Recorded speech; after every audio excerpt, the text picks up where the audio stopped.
The Dawn by the Nile. Have you ever closed your eyes and imagined a land where time itself seems to move slower?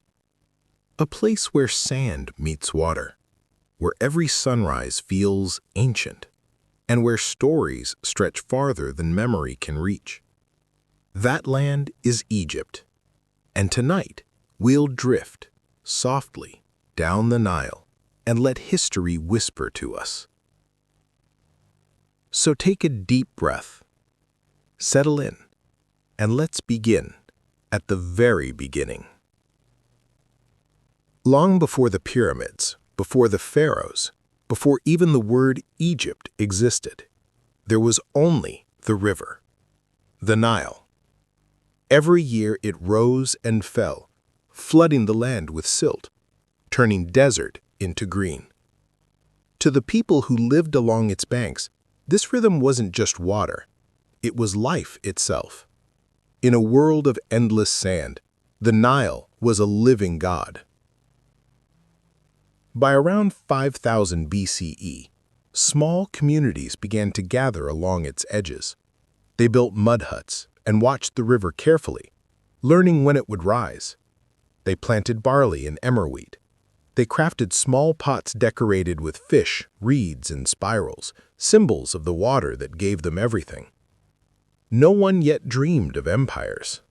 These were gentle beginnings, a few hundred people living by rhythm, not by rule. At night, the stars over the desert glowed brighter than any torch, and elders told stories of how the river came from the tears of the goddess Isis, mourning her lost love, Osiris. The people didn't know it, but they were already building the foundation for one of the greatest civilizations in human history. As centuries passed, these small river villages grew larger. Trade boats floated down the Nile carrying gold dust, papyrus, and beads. Somewhere between Upper and Lower Egypt, the southern deserts and the northern delta, leaders began to emerge. Men and women who claimed they could speak to the gods. They wore carved amulets, painted their faces, and led ceremonies to keep the river strong.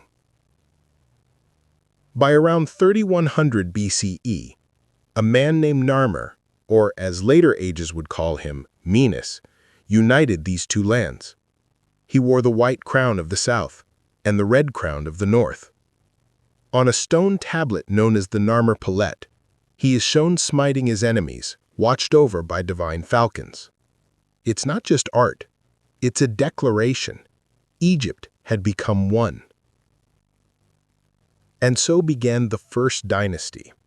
From that moment, Egypt entered recorded history, and the age of the pharaohs began. For the next 3,000 years, this land would become the stage for humanity's most astonishing experiment in continuity.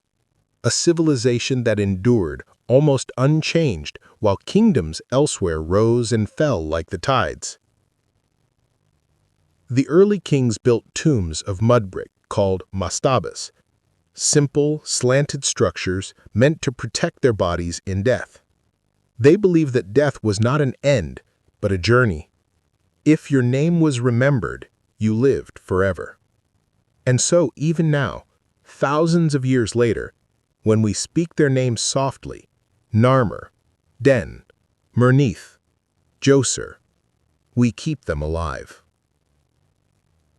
It was Djoser in the 27th century BCE who dreamed something new.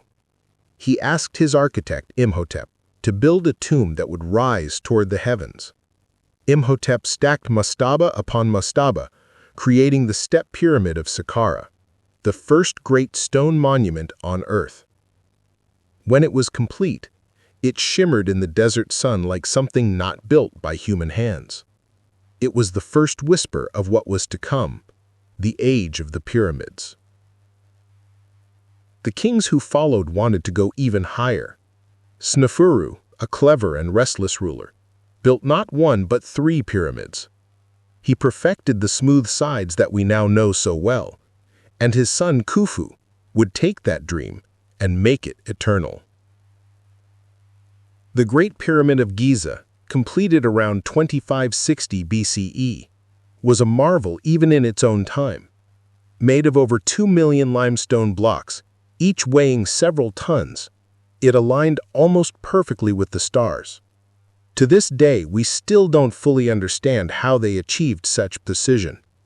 The builders left no blueprints, only the monument itself, standing silent under the desert sky. Imagine it at night, as it must have been then. Torches flickering along the causeway, the scent of incense drifting through the air, priests chanting to the gods of eternity. And above them, the pyramid gleaming white beneath the moonlight, a mountain built by human faith. To the ancient Egyptians, this was not just architecture. It was Ma'at, the divine harmony of order over chaos. The pharaoh wasn't simply a king. He was the mediator between gods and people, the one who kept the cosmos aligned. And for more than 1,000 years, it worked. Dynasty after dynasty, pharaoh after pharaoh, the temples grew, the gods multiplied, and Egypt thrived.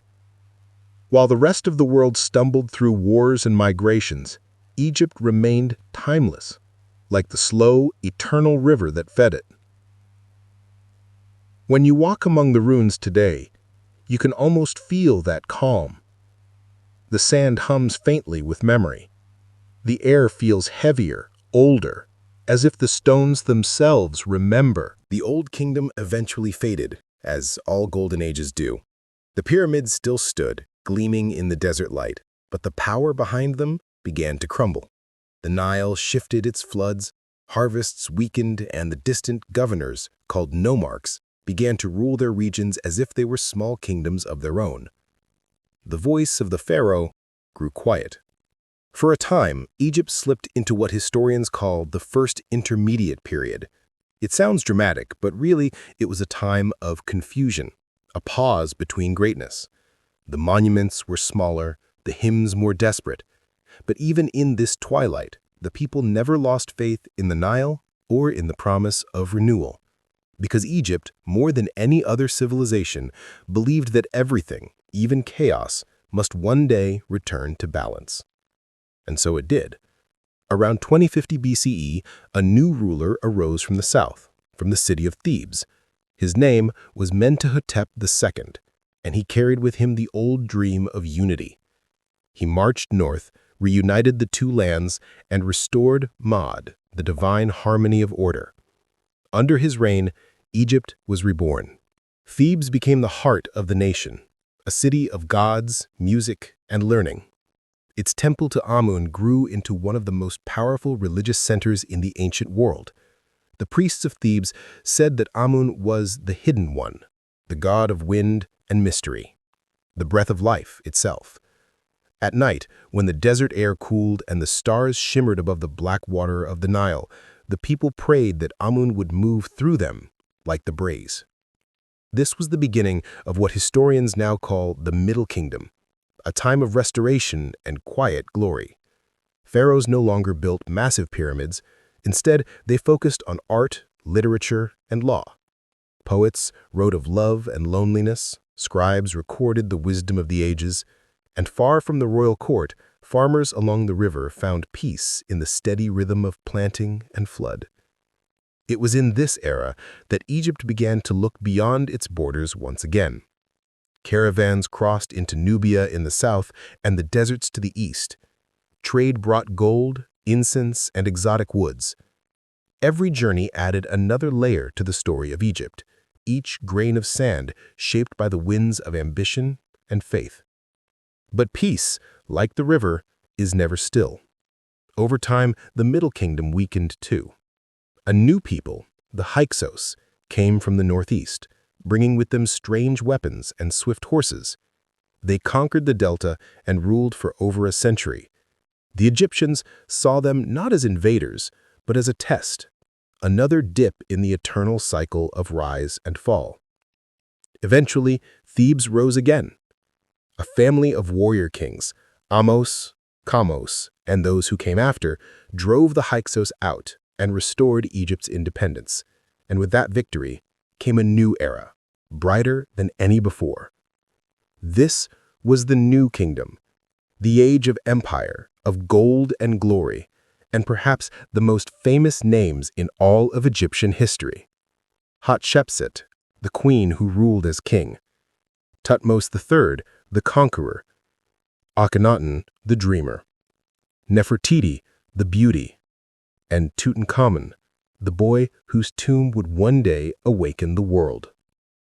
Under these rulers, Egypt became the center of the known world. Its ships sailed across the Mediterranean. Its ambassadors reached lands as far away as Babylon. And its temples, like Karnak and Luxor, stretched toward the heavens with columns carved to resemble lotus blossoms and papyrus reeds. If you could walk through Thebes at its height, you would hear the chants of priests echoing against stone, the music of harps and flutes drifting through the air, the smell of myrrh and oil would fill the temples, and everywhere you would see the symbol of life, the Ankh, reminding all who entered that this world and the next were bound together. The Egyptians saw their lives as a continuation of eternity. Every heartbeat, every breath, every offering to the gods was a step along the endless road toward immortality. They didn't fear death, they prepared for it, tenderly, as one prepares for sleep.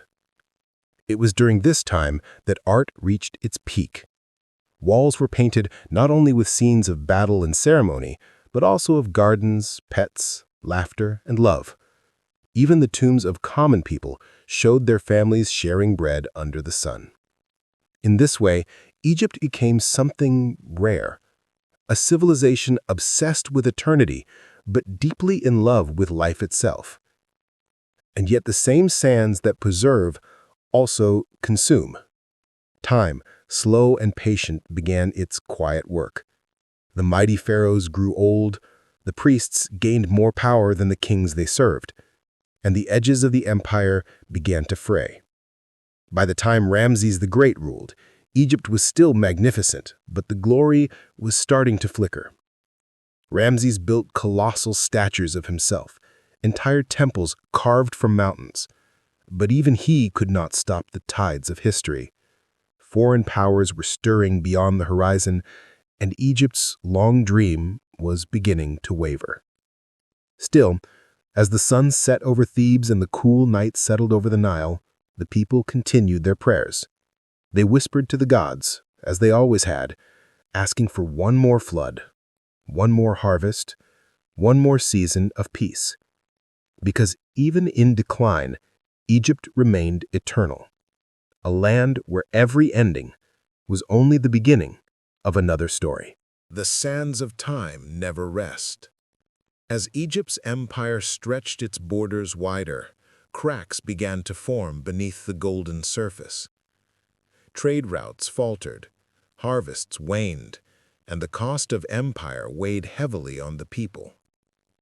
By the 12th century BCE, the great monuments still gleamed under the sun, but their builders had begun to vanish into memory. The new kingdom, once radiant, started to crumble from within.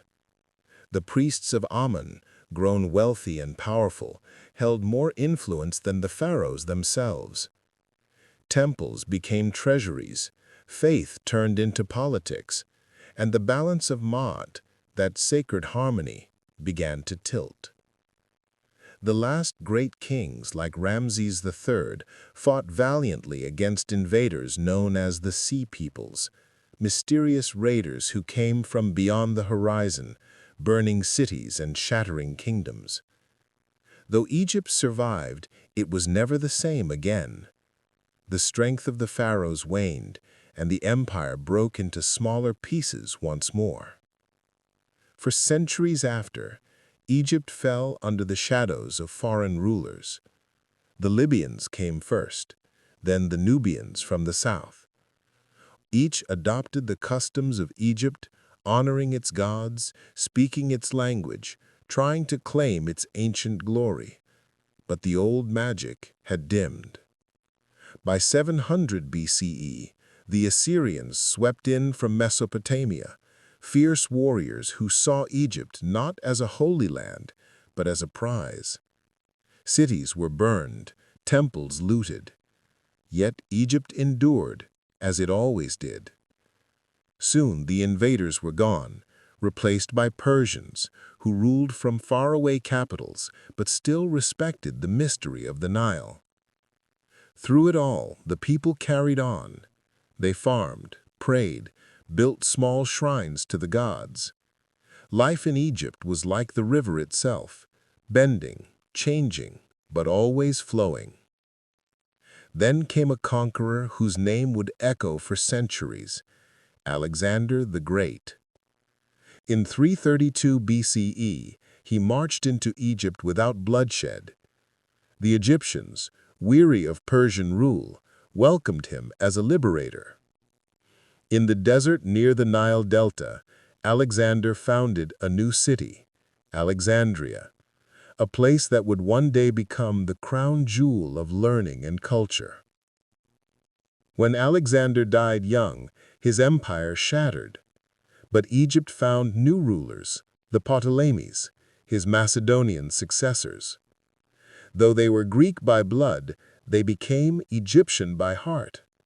They built temples to Isis and Horus, spoke the ancient tongue in ceremonies, and kept alive the traditions of the pharaohs. And among them rose one woman whose name still glows in history like gold under the sun, Cleopatra the Seventh. She was brilliant, multilingual, and uncommonly wise. While others saw Egypt as a fading kingdom, she saw it as a living legacy. She studied philosophy, science, and politics. Her voice could charm, her mind could conquer, but she lived in a world ruled by the shadow of Rome. Cleopatra's reign was both dazzling and doomed. She allied herself first with Julius Caesar, then with Mark Antony, both great men, both lost to the tides of fate. Their love story, grand and tragic, became the final chapter of ancient Egypt's royal saga.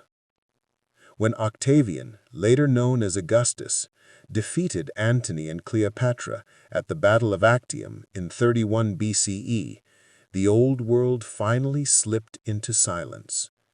Cleopatra, the last pharaoh, chose her own end, a quiet death by poison rather than humiliation.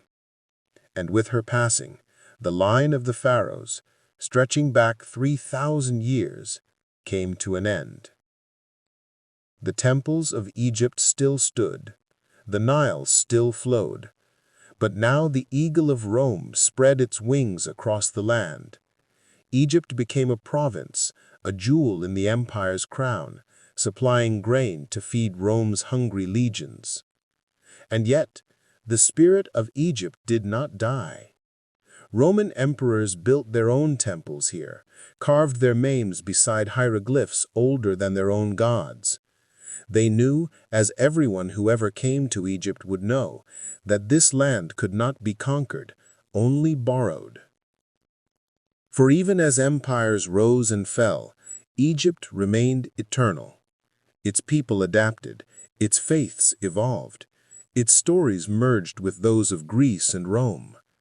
The goddess Isis became a mother figure worshipped across the Mediterranean, while the falcon god Horus became known in new myths as a symbol of divine kingship.